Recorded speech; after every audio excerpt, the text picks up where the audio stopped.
সবাই বলে বয়স বাড়ে, আমি বলি কমে রে।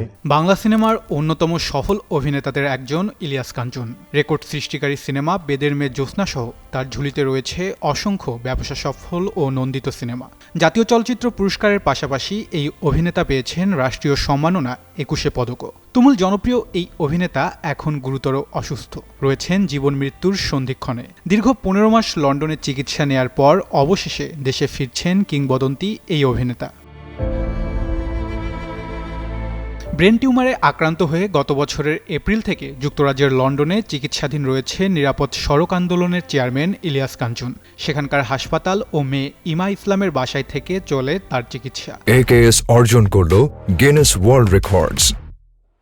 AKS গত বছরের আগস্টে লন্ডনের একটি হাসপাতালে তার মস্তিষ্কে অস্ত্রোপচার করা হয়। চিকিৎসকেরা টিউমারের একটি বড় অংশ অপসারণ করলেও ঝুঁকির কারণে পুরো টিউমার সরাতে পারেনি। পরে চিকিৎসক জানান তার ব্রেন ক্যান্সারের কথা।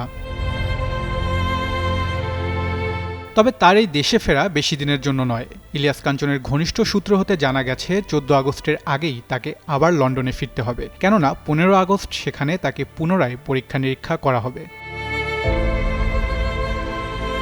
ঘনিষ্ঠ সূত্র হতে আরও জানা যায় এরই মধ্যে তাকে ৭টি কিমোথেরাপি দেয়া হয়েছে। দীর্ঘদিনের চিকিৎসায় অভিনেতার চেহারায়ও কিছুটা পরিবর্তন এসেছে। বিমানবন্দর থেকে তোলা একটি ছবিতে দেখা গেছে সাদা চুলদাড়িতে কাঞ্চন বসে আছেন চেয়ারে, তার চোখে মুখে বিহ্বল ছাপ স্পষ্ট।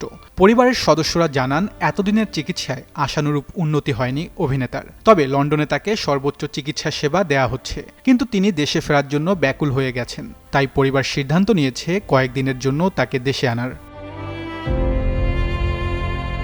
এদিকে কিংবদন্তি অভিনেতার শারীরিক অবস্থা দেখে ভক্তকুলের হৃদয়ে বাজছে দুঃখের করুণ সুর। নেটিজেনরা প্রকাশ করছেন আক্ষেপ। তবে এরই মাঝে সকলের প্রার্থনা এখন একটাই, দ্রুত সুস্থ হয়ে ফিরে আসুক প্রিয় অভিনেতা। তাহসিন বর্ণ, যুগান্তর নিউজ।